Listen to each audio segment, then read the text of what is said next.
सोचिए, सिर्फ 100 साल, महज एक सदी। 1757 से 1857 के बीच एक ऐसी कहानी लिखी गई जिसने हिंदुस्तान का नक्शा ही बदल दिया। एक कंपनी जो यहां सिर्फ व्यापार करने आई थी, वो देखते ही देखते यहां की हुक्मरां बन बैठी। तो ये सिर्फ इतिहास के पन्ने नहीं हैं, ये इस बात की पड़ताल है कि आखिर कैसे मुट्ठी भर सौदागरों ने एक पूरे उपमहाद्वीप की किस्मत हमेशा हमेशा के लिए बदल दी। तो सबसे बड़ा सवाल तो यही उठता है कि ये हुआ कैसे। मतलब एक ट्रेडिंग कंपनी एक साम्राज्य कैसे बन गई। वो कौन सा मोड़ था जहां कलम और बही खातों की जगह तलवार और तख्त ने ले ली। चलिए आज इसी हैरत अंगेज सफर की हर परत को खोल कर देखते हैं। तो कहानी की शुरुआत, जैसा कि हम सोच सकते हैं, तोपों या सेनाओं से नहीं होती। नहीं, इसकी शुरुआत होती है उन जहाज़ों से जो भारत की दौलत की महक से खिंचे 7 समंदर पार से यहां चले आए थे। देखिए, 16वीं शताब्दी में भारत सिर्फ एक देश नहीं था, वो एक जीता जागता खजाना था। यहाँ के मसाले, यहाँ के कपड़े, यहाँ की कारीगरी, पूरी दुनिया में इनकी धूम थी। मतलब ये एक ऐसा चुंबक था जिसने यूरोप के बड़े बड़े व्यापारियों को अपनी ओर खींच लिया। पर बात ये थी कि इस खजाने के चाहने वाले सिर्फ अंग्रेज नहीं थे। लाइन में और भी लोग थे। पुर्तगाली थे, डच थे, फ्रांसीसी थे। मतलब एक जबरदस्त होड़ मची हुई थी। और आपको जानकर हैरानी होगी कि शुरुआत में तो ईस्ट इंडिया कंपनी इस रेस में काफी पीछे थी, लेकिन उनकी नजर सिर्फ व्यापार और मुनाफे पर नहीं थी, उनका इरादा कुछ और ही था। और फिर बड़ी चालाकी से एक एक करके ईस्ट इंडिया कंपनी ने अपने सभी यूरोपीय कॉम्पिटिटर्स को रास्ते से हटा दिया। और बस यहीं से खेल बदल गया। उनकी नीयत पूरी तरह बदल गई। अब मकसद सिर्फ व्यापार करना नहीं था, बल्कि पूरे हिंदुस्तान पे कब्जा करना था। और इस बड़े ख्वाब को सच करने के लिए 2 लड़ाइयां लड़ी गईं। ऐसी 2 लड़ाइयां जिन्होंने इतिहास का रुख ही मोड़ कर रख दिया। तो अब बात करते हैं उन 2 लड़ाइयों की। ये वो 2 युद्ध थे जिन्होंने भारत की तकदीर तय कर दी। इन्होंने यहाँ की बड़ी बड़ी ताकतवर सल्तनतों की नींव हिला दी थी। सबसे दिलचस्प बात पता है क्या है? ये दोनों जीतें एक दूसरे से बिल्कुल अलग थी। पहली 1757 की प्लासी की लड़ाई, ये कोई जंग थी ही नहीं, ये तो एक धोखा था। नवाब सिराजुद्दौला के अपने ही सेनापति मीर जाफर ने पीठ में छुरा घोंपा और पूरा बंगाल अंग्रेजों की झोली में चला गया। यहीं से ब्रिटिश राज की नींव पड़ी। लेकिन ठीक 7 साल बाद 1764 में बक्सर की लड़ाई एक असली मिलिट्री विक्ट्री थी। यहां उन्होंने ताकत के दम पर हराया और इस जीत के बाद उन्हें मिला दीवानी का अधिकार, मतलब बंगाल, बिहार और उड़ीसा से टैक्स वसूलने का हक। अब वो सिर्फ व्यापारी नहीं थे, वो असली शासक बन गए थे। लड़ाइयां तो ठीक है, पर अंग्रेजों का असली हथियार तलवार नहीं, उनकी शातिर नीतियां थीं। उन्होंने कुछ ऐसी पॉलिटिकल पॉलिसीज बनाई कि हिंदुस्तान की कई रियासतें तो बिना एक भी गोली चलाए ही उनकी गुलाम बन गईं। इनमें से एक थी लॉर्ड वेलेस्ली की सहायक संधि। इसे एक मीठा जहर ही समझिए। होता ये था कि भारतीय राजाओं को कहा जाता था कि हम आपको सुरक्षा देंगे, बदले में शर्त बस इतनी सी थी कि आपको अपनी रियासत में एक ब्रिटिश सेना की टुकड़ी रखनी होगी, और हां, उसका पूरा खर्चा भी आपको ही उठाना होगा। अब नतीजा क्या होता था? राजा अपनी ही आज़ादी खो बैठते थे, धीरे धीरे कर्ज में डूब जाते और आखिरकार पूरी तरह से कंपनी पर निर्भर हो जाते थे। मतलब अपनी ही जमीन पर गुलाम। और फिर आए लॉर्ड डलहौजी एक और खतरनाक पॉलिसी के साथ, लैप्स का सिद्धांत। ये तो और भी सीधा साधा हिसाब था। नियम ये था कि अगर किसी भारतीय राजा का अपना कोई वारिस, मतलब अपना बेटा नहीं है, तो उसकी रियासत को सीधे सीधे ब्रिटिश राज में मिला लिया जाएगा। गोद लेने की जो हमारी पुरानी परंपरा थी, उसे माना ही नहीं जाएगा। ये तो साफ साफ कानून की आड़ में जमीन हड़पने जैसा था। और इस पॉलिसी ने ब्रिटिश साम्राज्य को बहुत तेजी से फैलाया। तो एक तरफ तो जमीन पर कब्जा हो रहा था और दूसरी तरफ भारत का जबरदस्त आर्थिक शोषण भी शुरू हो चुका था। अंग्रेजों ने भारत की इकोनॉमी की, जिसे कहते हैं ना, कमर ही तोड़कर रख दी। इस लूट को समझने के लिए एक टर्म है धन का निकास या ड्रेन ऑफ वेल्थ। इसे ऐसे समझिए, भारत जो सोने की चिड़िया कहलाता था, उसके पंख नोच नोच कर ब्रिटेन भेजे जा रहे थे। भारत का पैसा, यहाँ के रिसोर्सेज, सब कुछ एक तरफा ब्रिटेन की ओर जा रहा था। और बदले में भारत को क्या मिल रहा था? कुछ भी नहीं।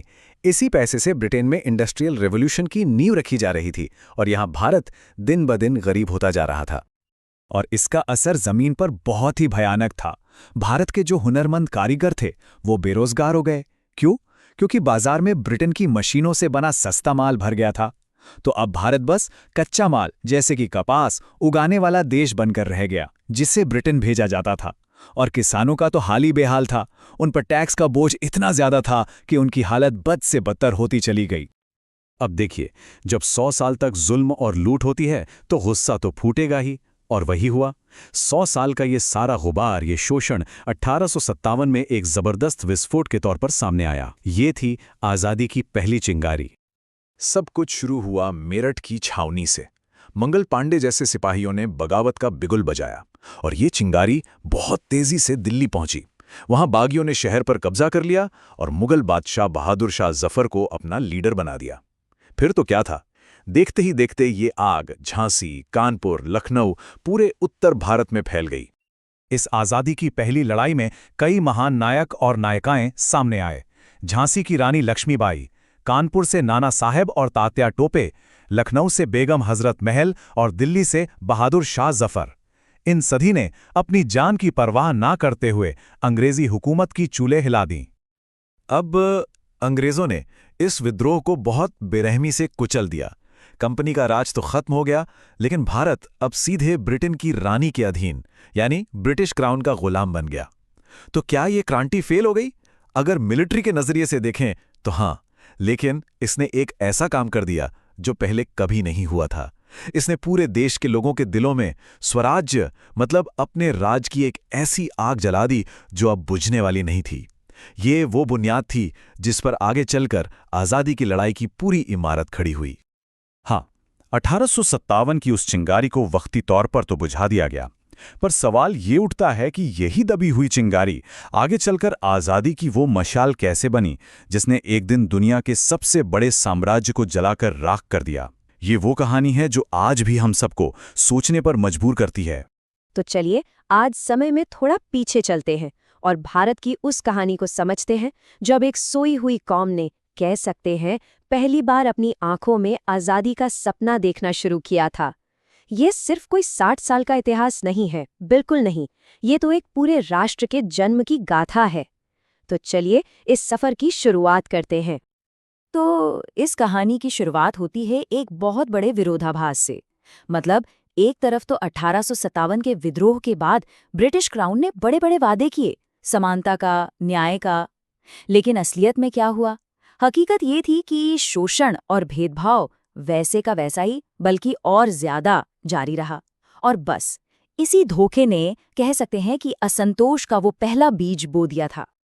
अब देखिए, किसी भी देश की राजनीतिक आज़ादी की लड़ाई असल में उसकी सामाजिक जमीन पर ही लड़ी जाती है। भारत की कहानी भी कुछ ऐसी ही थी। मतलब राजनीतिक बदलाव से पहले देश को अंदर से मजबूत करने की जरूरत थी, और इसकी शुरुआत हुई एक बहुत गहरे सामाजिक और धार्मिक जागरण से। इस बदलाव की मशाल को सबसे पहले जलाने वाले थे राजा राम मोहन राय। उन्होंने सिर्फ सती प्रथा जैसी कुरीतियों पर ही हमला नहीं किया, बल्कि उन्होंने शिक्षा और तर्क पर आधारित एक आधुनिक भारतीय समाज की नींव भी रखी।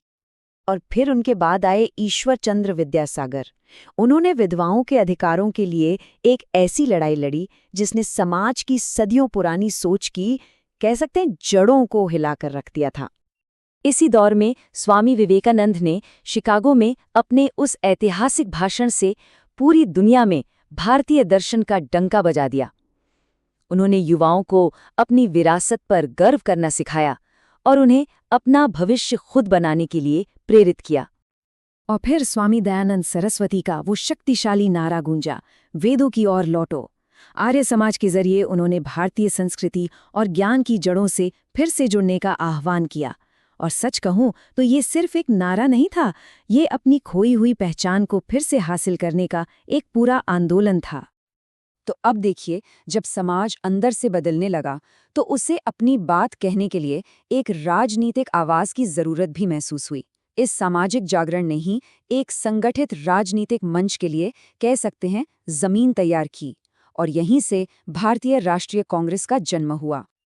1885 में ए.ओ. ह्यूम के नेतृत्व में इसकी स्थापना हुई। और देखिए, शुरुआत में कांग्रेस का मकसद ब्रिटिश सरकार के सामने संवैधानिक सुधारों की मांग रखना था। हाँ, ये एक नरमपंथी नजरिया था, लेकिन ये पहली बार था कि भारतीय एक होकर एक मंच पर अपनी बात रख रहे थे। और इसी बीच दादा भाई नौरोजी ने ड्रेन ऑफ वेल्थ थ्योरी पेश की, और इस थ्योरी ने तो ब्रिटिश राज की आर्थिक नींव पर सीधा हमला कर दिया। उन्होंने आंकड़ों से ये साबित कर दिया कि कैसे अंग्रेज एक सिस्टम के तहत भारत का पैसा लूटकर ब्रिटेन ले जा रहे थे। इस एक सिद्धांत ने, समझिए, राष्ट्रवाद की आग में घी डालने का काम किया।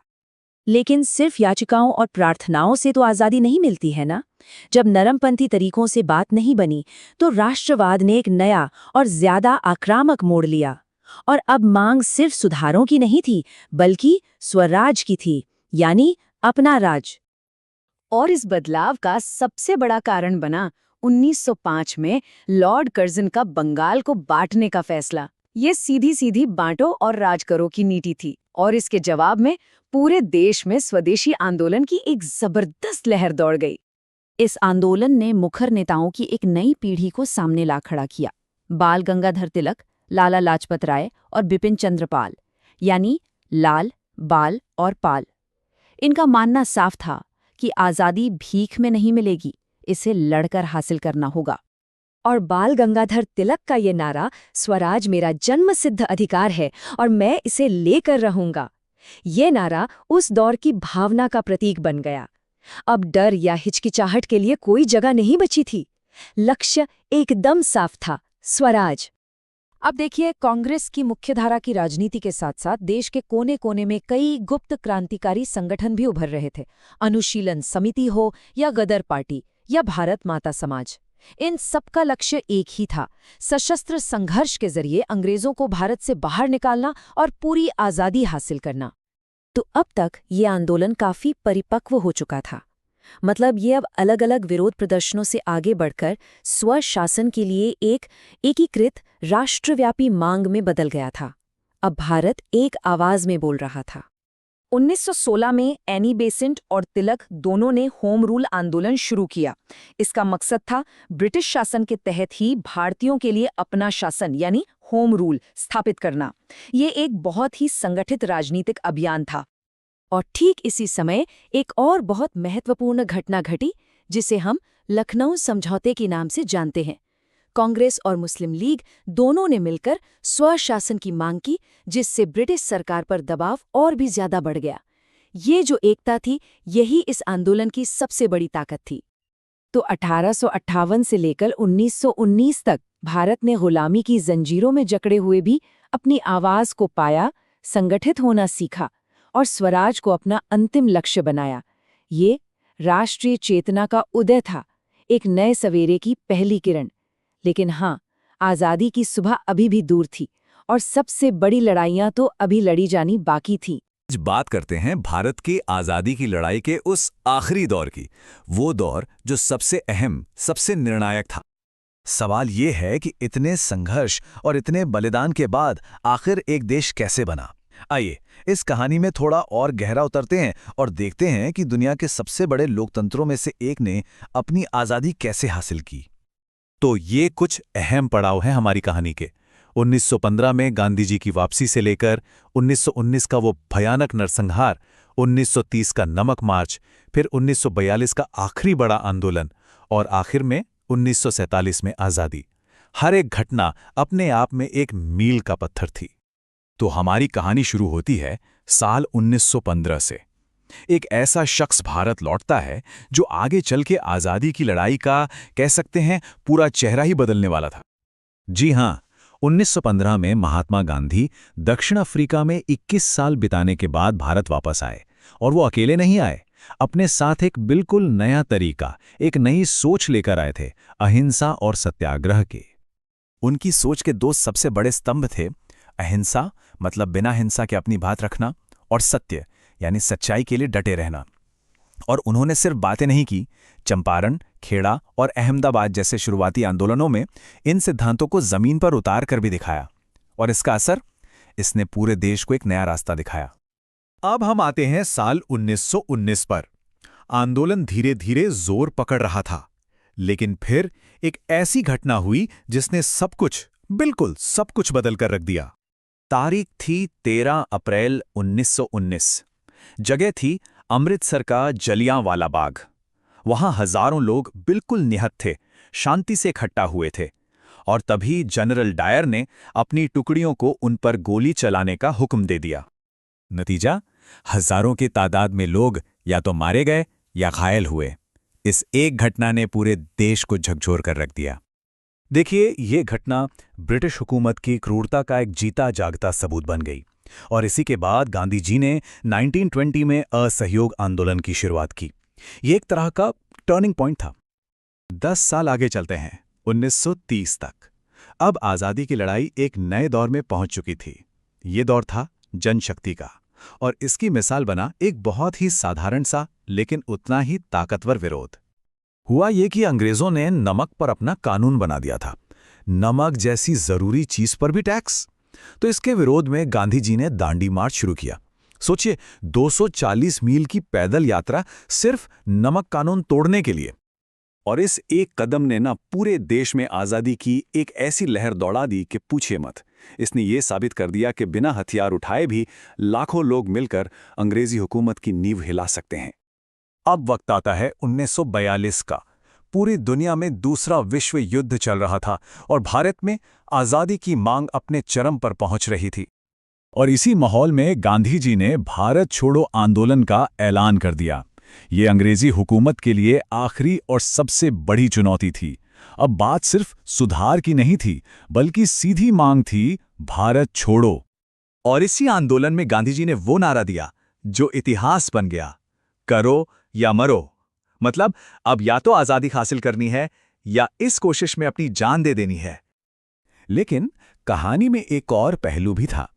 एक तरफ गांधी जी अहिंसा का रास्ता दिखा रहे थे, तो वहीं दूसरी तरफ सुभाष चंद्र बोस में एक अलग रास्ता चुना।